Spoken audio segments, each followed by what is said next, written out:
Hi, this is Dan Sullivan, and I'm here with my partner, Steve Krein, and this is the next episode of Free Zone Frontier. Steve, I was just mentioning the overall diagram, the overall process of Free Zone Frontier is really firming up, and I think it's just because we have so many people experimenting and bringing back the news of collaboration where they're having collaborative breakthroughs in the world. And we're starting to get some what I call checkpoints. I actually call 5 checkpoints that if you're doing these 5 things, then you're probably in the free zone frontier and really seeing the value of collaboration as opposed to competition. That's just how I'll start off there.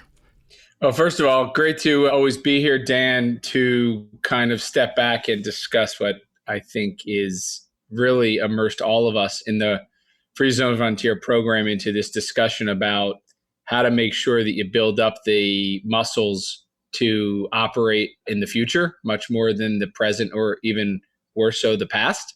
So I'm excited to kind of dig into the discussion specifically around these 5 checkpoints. And in particular, the first one is, I think, the showstopper, because I think it oftentimes becomes the preventer, even with the most ambitious plans, the preventer of really being freed up to focus on creating your free zone frontier. Yeah, and the first one, just for all the listeners, is a concept that we call total cash confidence. It means that you're in a position with cash flow as far as your business that you're so confident about it that you would be willing to enter into a collaboration where the emphasis isn't on front-end money. It's on the development of a long-term collaboration and a long-term capability that you couldn't create if you were competing. That's basically it.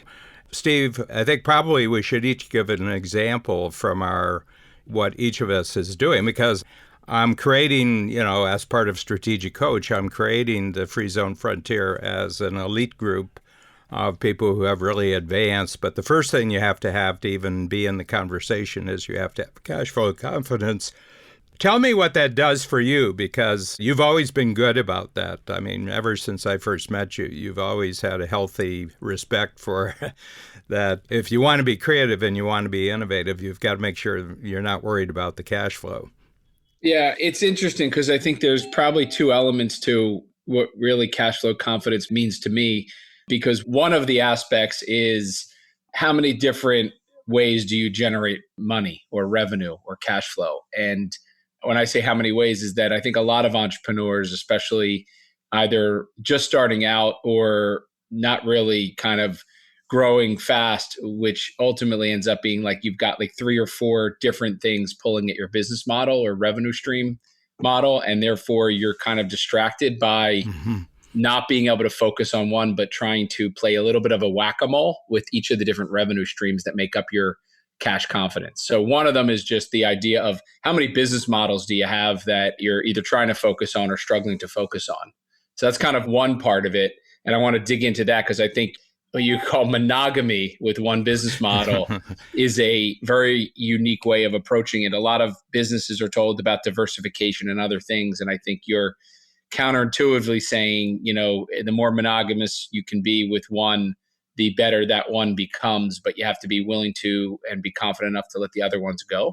So kind of one part of it is how many different business models. And then the other one is, can your team support the commitment to that and not be opportunistic?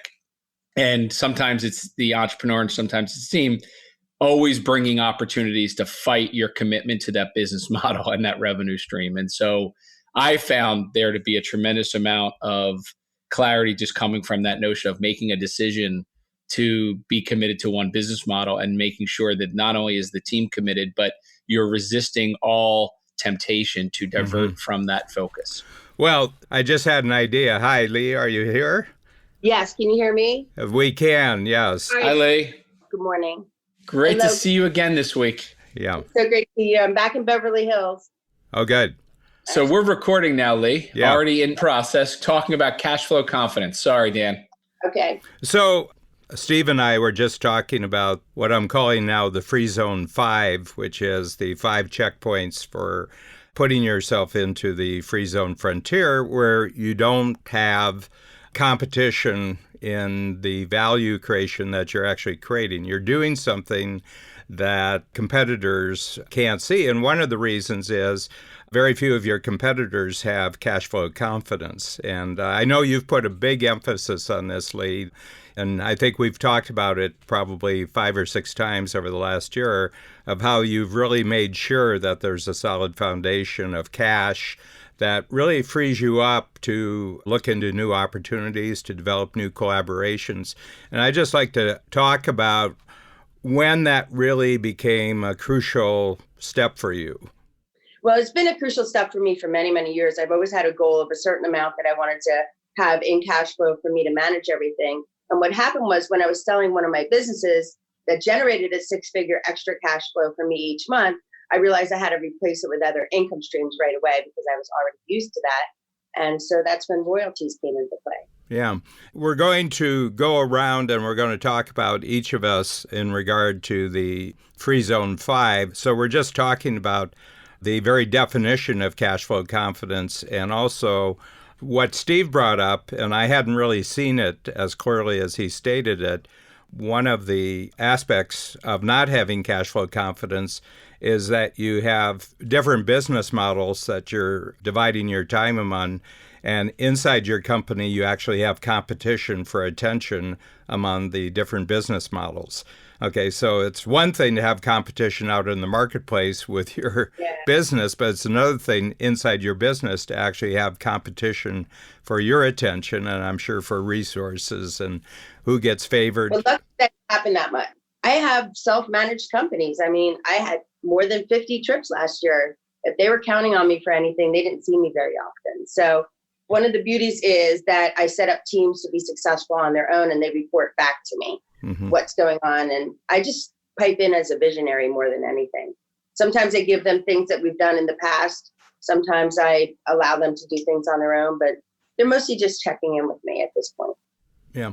So, Steve, it seems to me from our conversations, and this goes back a number of years, that Startup Health is that single company because I haven't seen any deviance whatsoever from your passion for the Startup Health network that goes back, it's 5-6 years now. Yeah, it's actually, this will be our 9th year. 9th year, but we've been certainly talking about it full time for the last 6 years. Yeah. And Lee brings up one ingredient of what you were talking about, which is, are there other revenue streams or passive income flows that you have? But in the case of just the main free zone frontier business and the main focus of Startup Health, it's not just that Startup Health is my only focus. It's that within Startup Health, we only have one business model. And that is we invest in entrepreneurs who are committed to achieving health moonshots. And the flow of capital comes from investors backing our funds that allow us to back those entrepreneurs. And that is the single business model, despite how many different things we do that should raise the eyebrows and go, wow, you could make money that way and you can make money that way. We have a significant media platform, a print magazine, a big festival we run. We have a digital media. We have a video TV streaming channel. We have podcasts. And we refuse all sponsorship. We refuse all ad dollars. We refuse all of those potentially distracting revenue streams because they take us off that focus and the purity of us all focusing on creating equity value in the companies that we invest in. And so that clarity means that every discussion we have with a big organization or a wealthy family is channeled to, do they want to be an investor in our fund that invests in these entrepreneurs and they get a stake in the entrepreneurs? And to the entrepreneurs, you can't pay to be in Startup Health. There's no membership. You can't pay us $1 to do or get access to anything we do. We have to decide as a quote unquote buyer of their equity, do we want to partner with them for the next 25 years to achieve their health moonshot? And that purity of business model just frees everything up from every discussion. We never walk in a room with 18 different things to sell an organization, except commitment to helping the entrepreneurs that we're working on. If we're meeting with an entrepreneur, we're not trying to sell them services. We're just seeing if they're the kind of entrepreneur we want to invest in and back.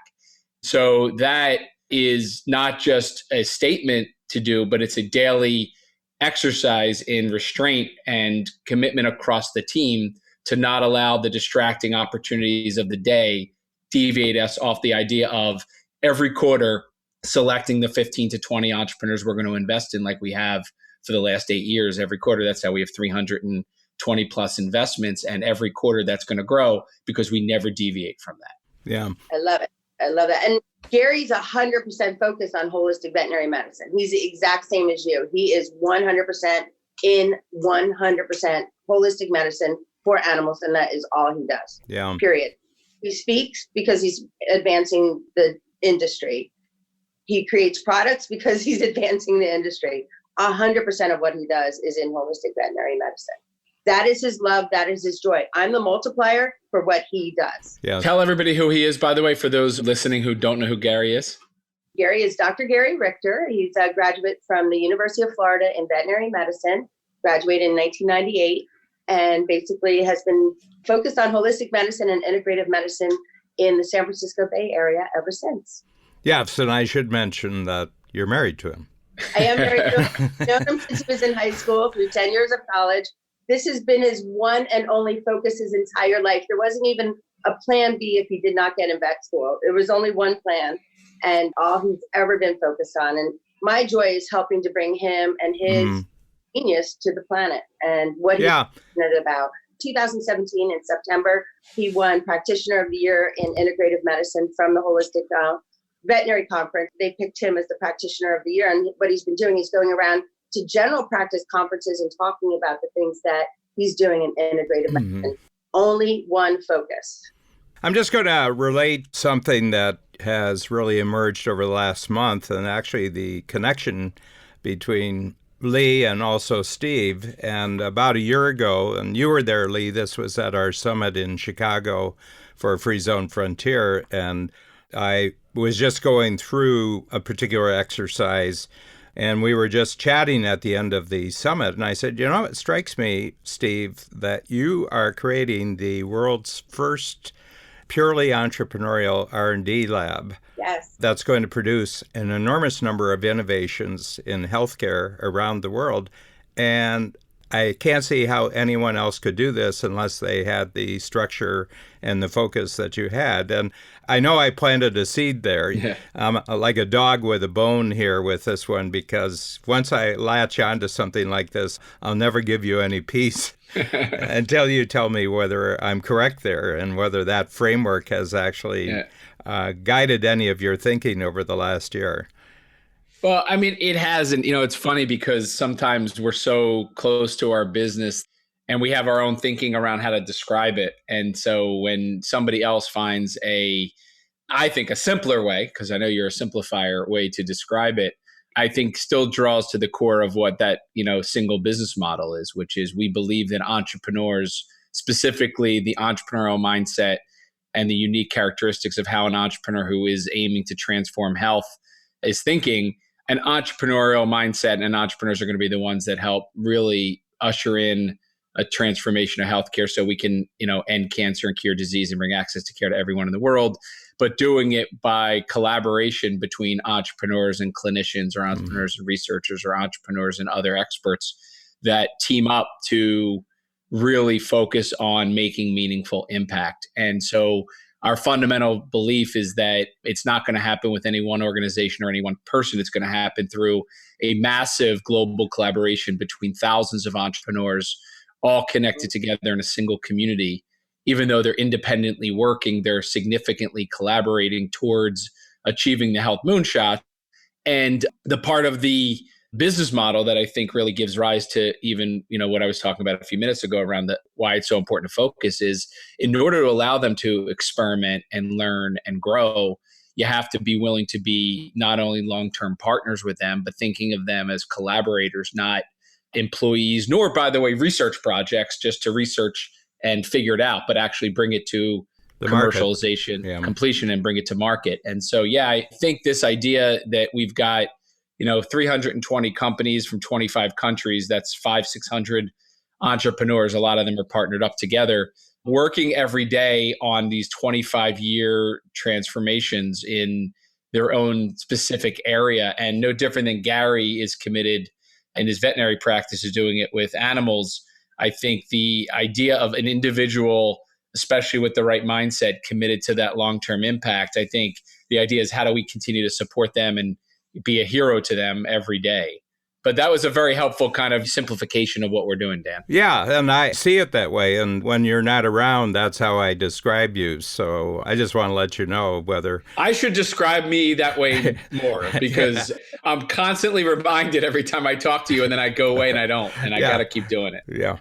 Yeah, well, I want to be a 25-year hero to you, so, this is my contribution. But you can see the linkage between the total cash confidence, which is checkpoint number 1 for the Free Zone Frontier, and this 25-year hero target. Lee, I think that you're also kind of positioning yourself in the healthcare for pets world, and probably, I know that at your conference in San Francisco 2 weeks ago, Steve, that Lee talked to you about. This was a conversation I had with Lee at the last Free Zone Frontier workshop that she was in, and she said that she was going to talk to you. And I said, well, it's very interesting because in Canada, there's always been a line since I moved to Canada almost 50 years ago, that the best healthcare system in Canada is the one that dogs get. The whole thing that people really, really go out of their way. There's fast emergency service and, dogs come in. Mm-hmm. And I said, but that's not true with people. People don't get the same access to that. It's not that all dogs are treated well, but the dogs that are treated well are treated really well. I just suggested to Lee that the pet healthcare system is probably based on love, and a lot of the human healthcare system is based on fear. And what I notice when I'm in hospitals, there's an element of fear when you're walking through the hospitals. And I was in for cancer treatment 4 years ago, and I was the only happy patient. I have to tell you, on my entire floor, everybody else was grumbling and everything else. So I got the best treatment because I was the only happy patient. So nurses and doctors actually liked seeing me. But the whole point, Lee, is that I think that the model that Steve has created in the human healthcare universe worldwide is also a good framework for looking at the pet healthcare framework. And you could have an R&D network for the healthcare based on what Steve has already pioneered worldwide. Yep. I'm sure there's very ingenious people worldwide in relationship to pets, just as there are for human healthcare and innovation in healthcare. Well, it's interesting, even since we started this conversation, and Steve and I talked about this a lot last year, people are popping up into my sphere of influence exactly like that. Perfect candidates to be in R&D with us later around where we're going. My husband's been speaking at a lot of conferences since he won that award. He's been invited to more. And so many people are coming up to him after from huge multi-billion-dollar companies saying, how can we work and collaborate with you? How can we get the message out? How can we change things? So just by putting it out there that we're interested in doing this, people are showing up exactly like that. Mm-hmm. Steve, I haven't talked to you too much about this, but in the last couple of months, Babs and I signed a contract with Hay House Publishers. Yep. And it was based on taking my small books, one of which I create every quarter, and starting a process where every year in October, one of the small books will become a major market book, where I'll have a collaborative writer with Ben Hardy and a collaborative strategist and book positioner in Tucker Max, and then the owner of Hay House.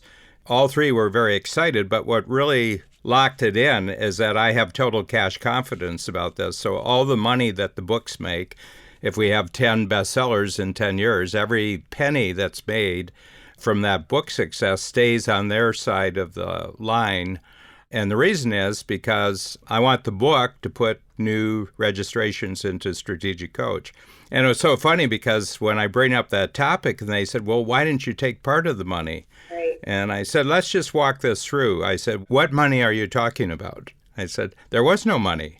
What created the money was the collaboration. I said, unless you had the collaboration, it was actually Ben and Tucker who went out and sealed the deal, and Tucker especially the 10-year deal. I said, this was purely created through the skills that I don't have. I said, I don't have any of these skills. I'd just be pumping out these little books forever, but I'd never take out the time or the focus or attention to actually turn it into a major market book.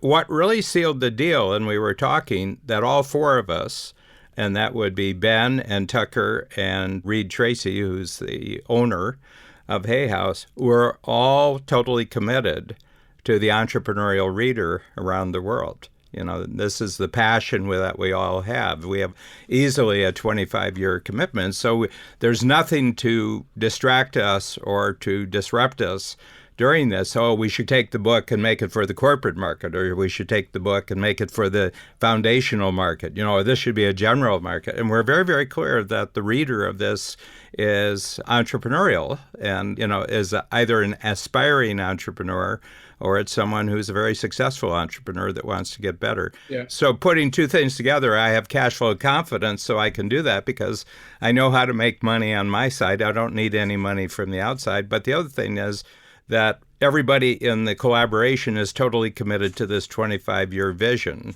of bringing out powerful books. Yeah, I think you're glossing over a big piece of the magic of the cash flow confidence, the chicken and egg question about cash flow confidence, right? Which is what comes first.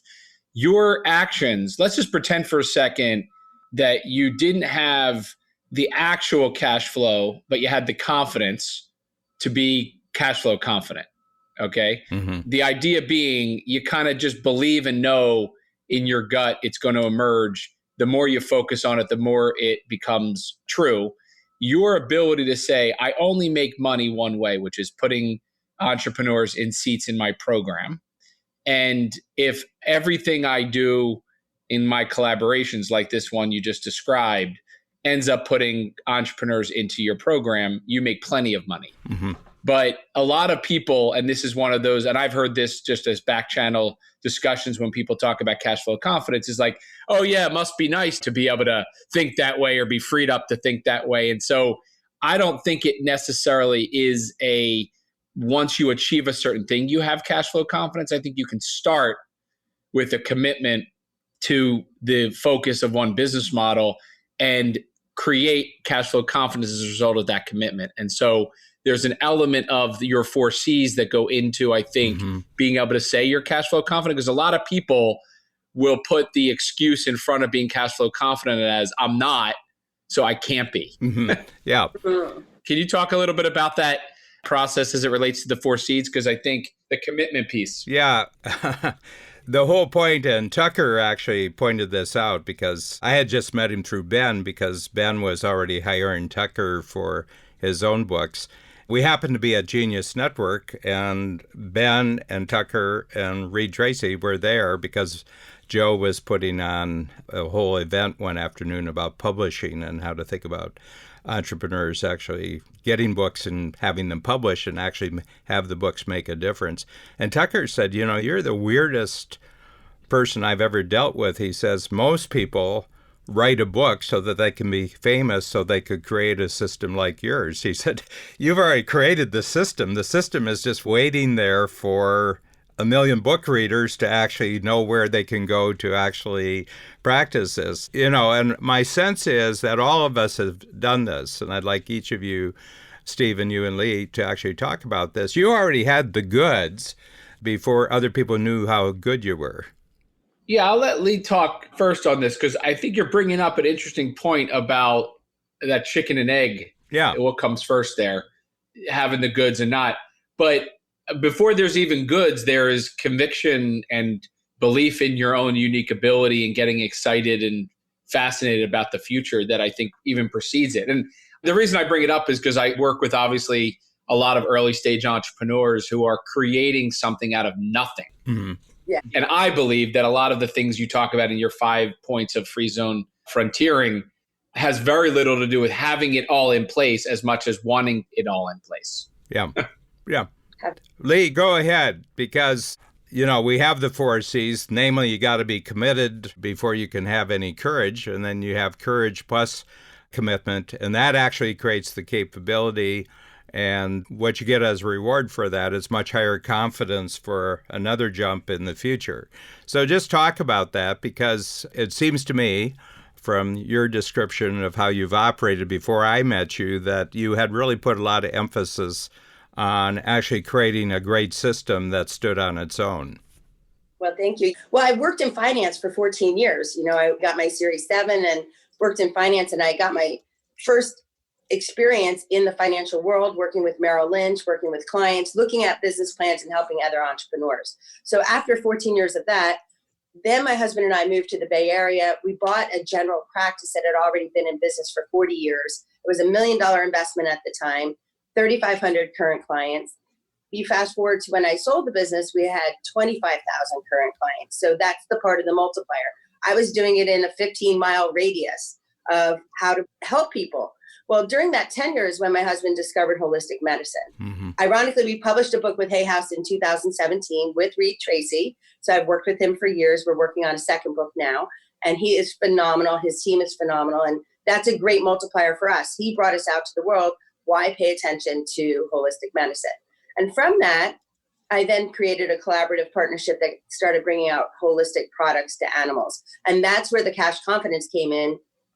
Even more so is because now the products are going out. They're actually headed to retail stores soon. We're working on that right now. But it's still in the same one alignment, which is animal medicine and promoting animal medicine, period. What I've done is, just like you, is go out and find the right who or the right partner for the thing that we're doing. So we had Reed Tracy when we were doing the book. We had a team of people that were helping us with promotions around that. Now we have two separate teams that are helping us with products. One that's here in the United States and another one that's in the UK. So we're still putting the same genius in it and the same amount of effort. And we're multiplying with them. They're simplifying it and then multiplying it with us. Yeah.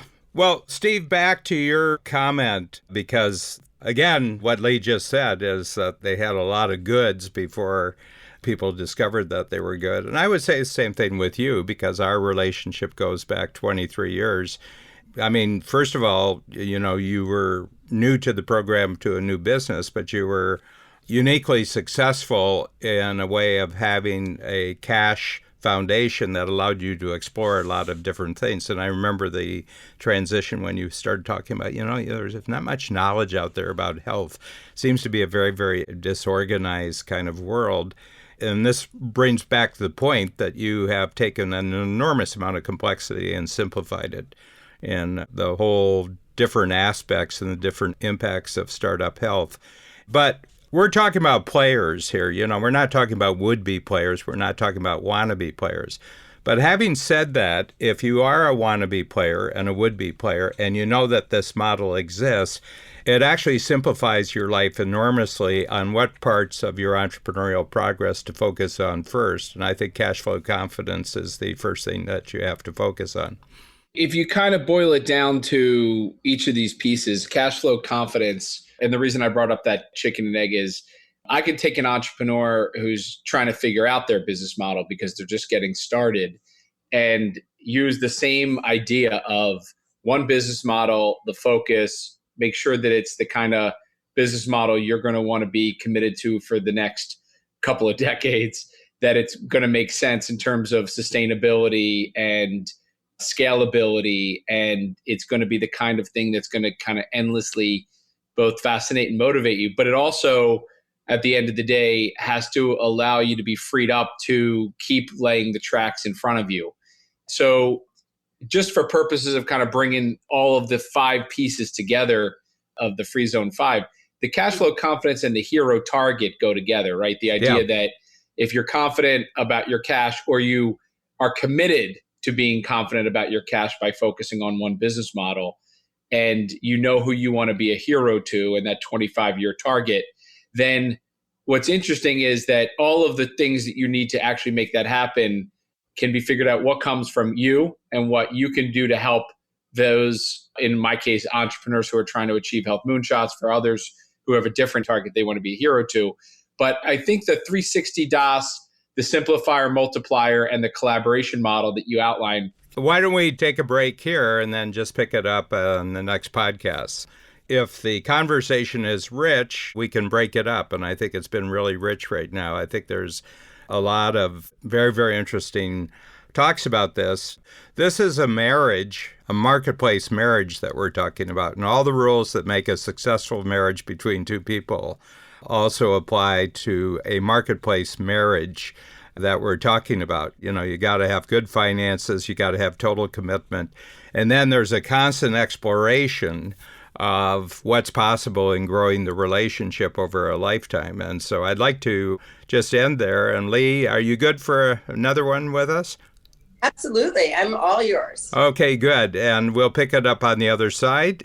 So this is the end of this podcast, and we'll have you come in for our next one where we'll talk about 360-degree DOS, which I've renamed since I actually printed out the diagram that we're following here. And it's called Deep DOS Innovation because that really broke it open when I started talking in those terms. See you on the other side. Bye, Dan. Bye, Lee.